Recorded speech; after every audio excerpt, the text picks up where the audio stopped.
제 이름은 김영숙, 올해 68살입니다. 오늘 제가 들려드릴 이야기는 제 인생에서 2번 다시 없을 정말 믿기 힘든 순간입니다. 아마 여러분도 들으시면 이런 일이 실제로 일어날까 하고 고개를 갸웃하실 겁니다. 그런데 그 일이 진짜로 제게 일어났습니다. 며칠 전 장을 보러 전통시장에 갔습니다. 그날 시장은 유난히 시끌벅적했어요. 사람들 발길이 몰린 쪽으로 가보니 새로 생긴 도넛 가게 앞이었습니다. 가마솥에 기름을 끓이고 반죽을 손으로 빚어 바로 튀겨내는 옛날식 도넛이었죠. 겉은 바삭, 속은 쫄깃하다면서 소문이 퍼졌습니다. 사람들은 길게 줄을 서 있었는데 평소 같으면 저는 그냥 돌아섰을 겁니다. 허리도 아프고 오래 서 있는 게 쉽지 않으니까요.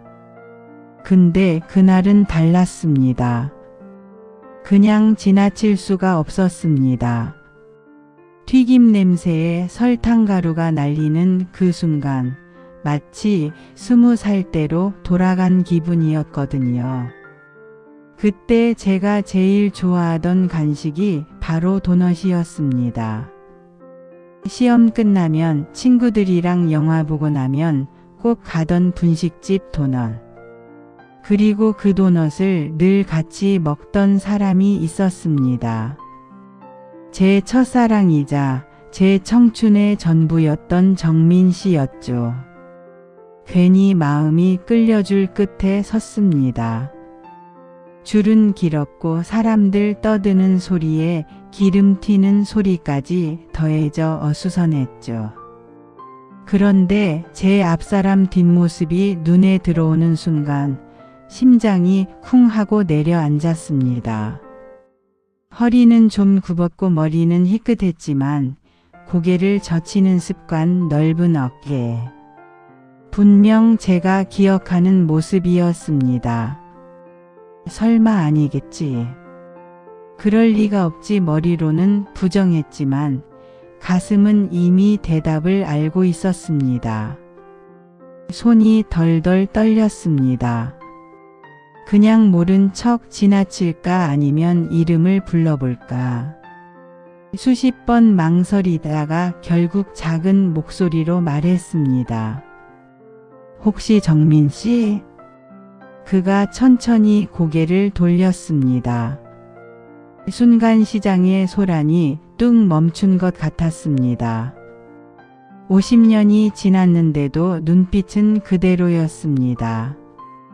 그는 제 얼굴을 오래 바라보다가 믿기 힘들다는 듯 미소를 지으며 말했습니다. 영수가 내가 맞구나. 내가 너를 여기서 다 보내. 그 한마디에 눈물이 왈칵 차올랐습니다. 젊은 날 이유도 듣지 못한 채 사라졌던 그가 50년 만에 제 앞에 있었으니까요. 우리는 도넛을 사서 시장 벤치에 앉았습니다. 처음엔 어색했지만 곧 대화가 술술 풀렸습니다. 그는 대학 대신 바로 사회로 나가야 했다고 했습니다. 사업하다 크게 실패도 하고 뒤늦게 자리를 잡아 은퇴했다고 했습니다. 저는 남편을 병으로 먼저 떠나보내고 혼자 산다고 했습니다. 얘기를 나누다 웃음도 터졌습니다. 너 아직도 도넛 좋아하네? 그러는 정민 씨는 줄 서는 거 싫어했잖아요. 근데 오늘은 웬일이에요. 이런 농담을 주고받는데 정말 어제 헤어졌다가 다시 만난 것처럼 편안했습니다.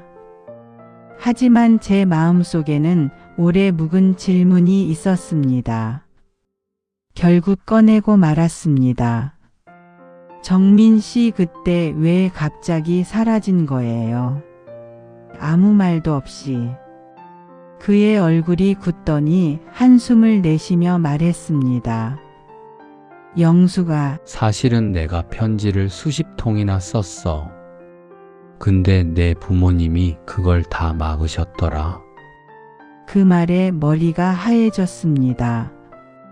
저는 그가 날 잊었다고 생각하며 살아왔습니다. 스스로 다독이고 원망하며 청춘을 묻어뒀습니다. 그런데 진실은 달랐던 겁니다. 그때 우리 집은 집안 괜찮은 사윗감을 원했습니다. 형편이 넉넉지 않던 그는 아버지 눈에 차지 않았던 거죠. 그래서 아버지가 직접 나서서 그의 편지를 모두 가로챘던 겁니다. 저는 그 사실을 이제야 알게 된 겁니다. 눈물이 주르르 흘렀습니다. 50년 동안 품어온 원망이 허무했습니다. 그도 눈시울을 붉히며 말했습니다. 그래도 난 내가 잘 살고 있다면 그걸로 됐다고 생각했어. 하지만 지금 보니 난 아직도 내가 그리웠던 것 같다.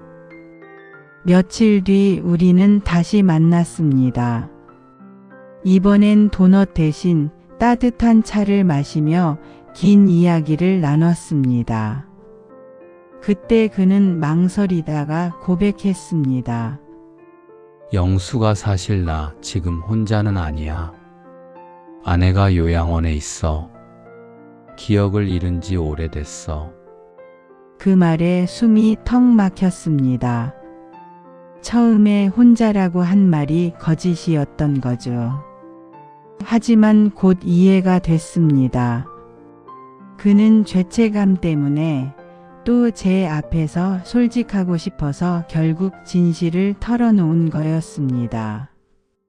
제 마음은 복잡했습니다. 50년 만에 다시 설렘을 느끼게 해준 그에게 배신감도 들었지만 동시에 눈물이 났습니다. 그의 사정이 너무 안쓰럽고 외로움이 전해졌으니까요. 그는 제 손을 꼭 잡으며 말했습니다. 내가 널 다시 찾은 게 잘못일까? 그냥 친구로라도 옆에 있어주면 안 될까? 저는 한참 침묵하다가 차분히 대답했습니다. 정민 씨, 우리가 다시 젊어질 순 없잖아요. 그리고 지금 당신 곁에 있어야 할 사람은 제가 아니라 그분이에요. 하지만 친구로 추억을 나눌 것으로는 언제든 좋아요. 그 말을 하고 나니 마음이 한결 가벼워졌습니다. 사랑이든 우정이든 이름은 중요하지 않았습니다. 중요한 건 이제 원망하지 않고 서로의 청춘을 기억해 줄 사람이 생겼다는 사실이었죠. 돌아보면 인생은 참 묘합니다. 어떤 인연은 스쳐 지나가고 어떤 인연은 멀리 돌아와 다시 찾아옵니다. 그리고 어떤 인연은 끝내 함께하지 못해도 마음을 따뜻하게 덮어줍니다. 저는 지금도 도넛 가게 앞을 지날 때마다 생각합니다. 인생은 예기치 못한 순간에 선물을 안겨준다고요. 그리고 그 선물은 꼭 물질적인 게 아니라 오래된 기억을 꺼내어 다시 웃게 만드는 순간일 수도 있습니다. 혹시 여러분도 그런 경험 있으신가요? 오래된 인연이 갑자기 나타나 마음을 울린 적이요. 있다면 댓글로 남겨주세요. 여러분 이야기를 들으며 같이 공감하고 싶습니다. 그리고 제 이야기가 조금이라도 와닿으셨다면 좋아요와 공유, 구독도 부탁드려요.